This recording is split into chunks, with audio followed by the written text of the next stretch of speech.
안녕하세요. 일본의 소식을 쉽고 빠르게 간추려서 전해드리는 오늘의 일본입니다. 3월 6일 토요일 오전 뉴스 보내드리겠습니다. NHK 보도에 따르면 5일 도쿄에서 301명, 카나가와 131명, 사이타마 90명, 치바 137명, 오사카 74명, 홋카이도 64명의 감염이 확인되는 등 총 1149명이 확진 판정을 받은 것으로 파악되었습니다. 일본 내 감염이 확인된 사람은 43만 7,862명이며 요코하마항 크루즈선을 포함하면 총 43만 8,574명이 감염된 것으로 파악되었습니다. 한편 사이타마에서 13명, 도쿄에서 12명, 카나가와에서 9명, 오사카에서 4명 등 총 55명의 사망이 발생하였으며 누적 사망자는 일본 내 감염이 8,198명, 요코하마항 크루즈선을 포함하면 총 8,211명이 되었습니다. 한편 3일 전국에서는 속보치로 41,237건의 검사가 실시되었습니다.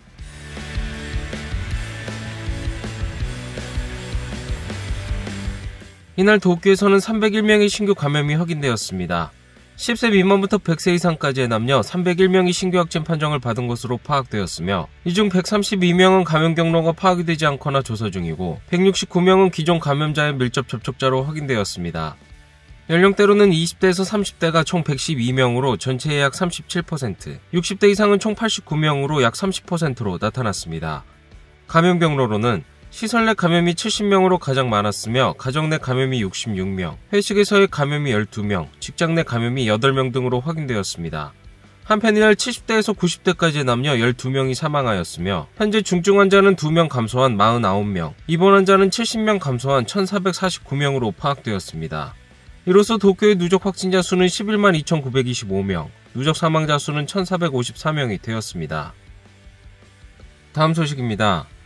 수도권 1도 사면에 발령된 긴급사태 선언에 대해 스가 총리는 5일 밤 기자회견에서 기한을 2주 연장하여 이달 21일까지 실시하는 것을 표명하였습니다. 先ほど新型コロナ対策本部を開催をし、埼玉県、千葉県、東京都、神奈川県において緊急事態宣言を2週間延長し、3月21日までにすることを決定をいたしました。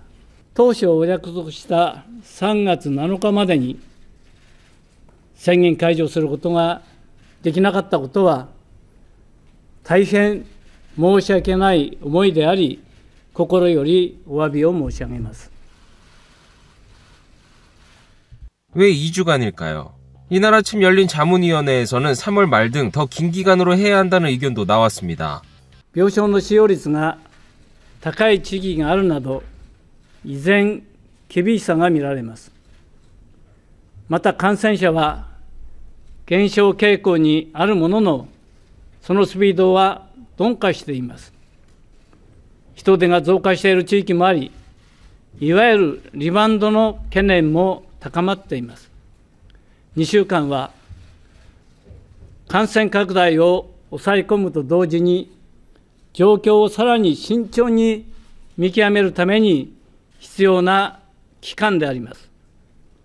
こうした点を冷静に、そして総合的に考慮し、内閣総理大臣として延長の判断をいたしました。 향후 대책에 대해서는 さらに高齢者集団における感染を早期に発見をし、クラスターの発生を防ぐため、3月末までに約3万の施設で検査を行います。また、市中感染を探知するため、無症状者のモニタリング検査を現在、栃木県で開始しており、今後、大都市でも規模を拡大をして実施していきます。特にリスクの高いのは、マスクを外した会話が多くなる飲食であり、そこが対策の中心となることも分かってきました。春は卒業式、入学式、歓送迎会など、人生の節目であるとともに、お花見など人が集まる機会も多くあります。昨年末には忘年会の影響で感染が拡大したと、こうした指摘もあります。今回、そうした機会であっても、大人数の会食はお控えいただきますようお願いをします。 또한 일상으로 돌아가기 위한 협력을 호소하였습니다. 今、総理大臣の私がなすべきことは、これまでの成果を確実なものにし、リバウンドを阻止し、宣言を解除できるようにすることです。緊張感が緩んできている。こうした意見もある一方で、もう限界だ。こうした声があることも承知しております。こうしたさまざまな声にも思いを巡らしながら、私自身、もう一段対策を徹底する決断をいたしました。国民の皆様には大変申し訳ない思いですが、皆さんの命と暮らしを守るために、そして安心とにぎわいのある生活を取り戻すために、一層のご協力を心からお願い申し上げます。 1월 긴급사태 발령을 할 때는 이렇게 얘기했던 스가 총리. 1ヶ月後には必ず事態を改善させる。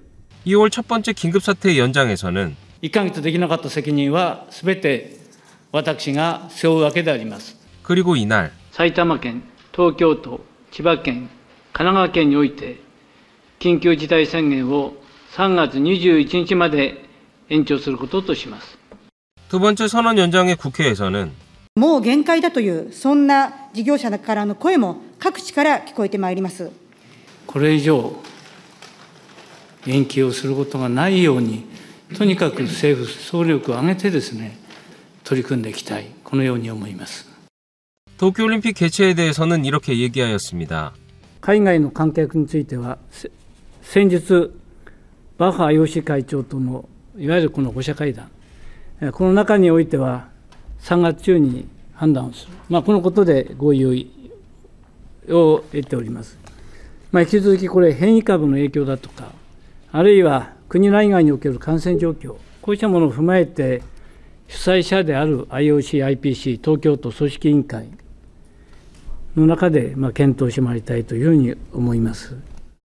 어떻게 해야 긴급사태가 해제되는지에 대한 기준은 病床ですけれども、東京都はクリアしてますけれども、ちょうど 50% ギリギリのところも今、逼迫するところありますので、そうしたところにおいて、やはり病床を全部 50% 以下にするわけでありますから、そうした努力をしっかりと行って、そうした体制を作ることが、まずはこの2週間の中でやるべきことだというふうに思います。次にもしそうしたコロナ、さらに感染が拡大するようなときには、しっかりと備える体制をこの2週間の間に作っていきたい、このように思います。 스가 총리의 기자회견 후 도쿄의 코이케 지사도 회견을 열어 한마음으로 감염을 억제해가겠다라고 하였습니다. 都といたしまして、今回の緊急事態宣言の延長を受けて、緊急事態措置を延長することといたしました。でこれまで7日間平均をですね、7割以下にということで、これを一つの目安にさまざまな取り組みを進めてきたところでございます。しかしながら、残念ながら、現状は下げ止まりが継続をしているということであります。今も緊急事態宣言中であるということ、そして何のためにそれをお願いをしてきたかということ、その目的はひとえに都民の命を守るためです。そして医療従事者への負担を緩和するためです。だからこそ今、都民の心を一つにして、ここで感染を抑えていきたい、そういう思いを大きく抱いているところでございます。 또 불효불급한 외출이나 회식의 자제, 텔레워크의 실시를 재차 호소하였습니다. 家庭内感染が増えているのもですね、歓送迎会、謝恩会、コンパ、ランチ会、飲み会、いろいろと機会がある季節ではございますが、どうぞ皆さん、会食については自粛をしていただきたい。そしてまた昼夜を問わず、マスク飲食、黙食、個食、整備食といったいろんな呼び方ありますけれども、これらについても徹底をお願いしたいということです。お花見、今年の花見、飲食、そして立ち飲み、こちらの方も申し訳ありませんが、なしでお願いを申し上げます。 또 코이케 지사는 향후 2주간 입원 환자와 중증 환자 수를 국가의 기준인 스테이지 2까지 줄이겠다는 목표를 말하였으며 오후 8시까지의 단축 영업 요청을 선언이 21일 해제된 경우에도 이달 말까지는 오후 9시까지 요청하겠다는 생각을 나타냈습니다. 이에 전면적으로 응한 사업자에게는 한 점포당 124만 엔이 지급될 방침입니다. 다음 소식입니다. 미국의 모더나사가 개발한 코로나19 백신의 승인 신청에 대해 타무라 후생노동상은 최우선으로 심사하겠다라고 하였습니다. 日本国民全員にというような形で我々目指しておりますので、そういう意味からすると必要なワクチンということでございますので、そういう意味で特例承認という形を目指して審査をしていくと。 모더나사의 백신의 일본 내 유통을 담당하는 타케다 약품공업은 5일 후생노동성의 승인을 구하는 신청을 하였습니다. 후생노동성은 모더나사 등과 올해 초 2,500만 명분의 백신을 공급받는 계약을 맺었습니다. 모더나사의 백신은 4주 간격으로 2번 접종하는 근육주사이며 보관온도는 영하 20도 안팎으로 일반 의료용 냉동고가 이용 가능합니다. 타케다 약품이 진행한 200명을 대상으로 한 일본 내 임상시험 데이터는 정리되는 대로 5월경 제출될 예정으로 타무라 후생노동상은 심사가 잘 진행되면 5월 중 승인도 있을 수 있다라고 하였습니다. 코로나19 백신의 승인 신청은 이로써 세 번째가 되었습니다. 한편 코노타로 담당상은 기자회견에서 화이자사와의 교섭에서 4월분 코로나 백신이 추가되었다고 발표하였습니다. 4月中の供給量の合計が8766箱。これは EU の承認が前提です。ファイザーといろいろと交渉をして4月分上積みをしていただきました。決まり次第またお知らせをしたいと思います。 6회분 접종 가능한 주사기에 대해서는 3月の優先接種の医療従事者については、すでに確保している5回用の針と注射器ということで、お願いをすることになります。 다음 소식입니다. 일본 집권 여당인 자민당 핵심 간부가 방송 프로그램에 출연하여 도쿄올림픽 중지의 가능성을 거론하였습니다. 자민당의 시모무라 아쿠분 정무조사회장은 지난 4일 한 위성방송 채널에 출연하여 도쿄올림픽 개최 여부에 대해 주요국 선수가 많이 오지 못할 경우 국제올림픽위원회도 생각하지 않을 수 없다라며 중단 가능성을 언급하였습니다. 또 시모무라 씨는 정부가 해외에서 오는 관객 수용 보류를 검토하는 것과 관련해서는 선택사항으로는 있을 수 있다라고 지적하였습니다. 그는 수도권의 코로나19 감염 상황 등을 바탕으로 1개월 정도 안에 결론이 나올 것으로 전망한다는 의견을 나타냈습니다. 해당 기사의 댓글 반응 살펴보겠습니다. 당연한 일, 한시라도 빨리 중단을 결정해야 한다. 지금 그런 말을 해도 늦다. 작년부터 예상되었던 것이다. 세계 코로나 정세를 보고 있는 것인가. 이미 사망자가 260만에 달하려 하고 있다. 백신 접종도 완료하지 않은 가운데 안심, 안전올림픽 따윈 있을 수 없다. 해외에서 오지 않는다면 올림픽에서 국민체육대회로 명칭을 변경하면 어떤가. 어차피 관중뿐 아니라 제대로 된 선수도 오지 않을 것이다. 해외에서 오는 입국자를 어떻게 관리할 것인가? 선수촌에 강제로 갇히게 되는가? 보도 관계자만 얼마나 있다고 생각하는가? 해외뿐만 아니라 일본 관계자 모두 완전 격리가 필요하다. 절대로 무리. 글쎄, 그 전에 이런 코로나 대책도 제대로 못하는 나라에 오는 용기 있는 선수는 적겠지만 올림픽 중지는 당연, 스가 내각 퇴진도 당연. 그런데도 자민당은 총선거에서 살아남는 것이 일본의 패배, 허술한 일본의 민주주의. 몇 년 후 혹은 곧 자연재해와 원전사고로 유감스럽게도 틀림없이 일본은 세계 빈곤국으로 전락할 것이다. 이것은 예측이 아니라 실제이다. 강행해서 인류는 코로나를 이겼다 라고 자신있게 외치고 싶겠지만 무리. 다음 소식입니다. 총무성 간부가 NTT로부터 고액 접대를 받은 문제로 야당 측은 스가 정권의 간판 정책인 휴대전화 요금 인하에 대해 행정이 왜곡된 것 아닌가라고 추궁을 하였습니다. 会食直前の8月21日に菅当時の官房長官が携帯電話の量について4割程度下げる余地があると話をされているわけですね。つまり2週間後、約2週間後には食事をされてるんですよ。この件ね、携帯電話事業者からこの件話題に上らなかったのかな。詳細は記憶しておりませんけれども、携帯電話の話も出るというのはある意味自然であろうと思います。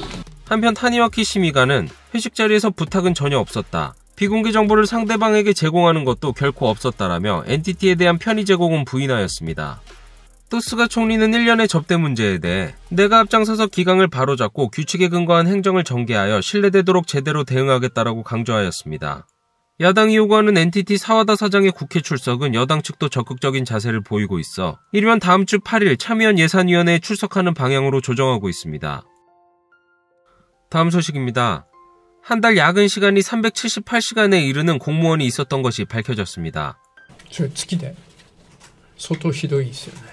도마에 오른 것은 니시무라 경제재생 담당상 산하의 코로나19 대책 추진실입니다.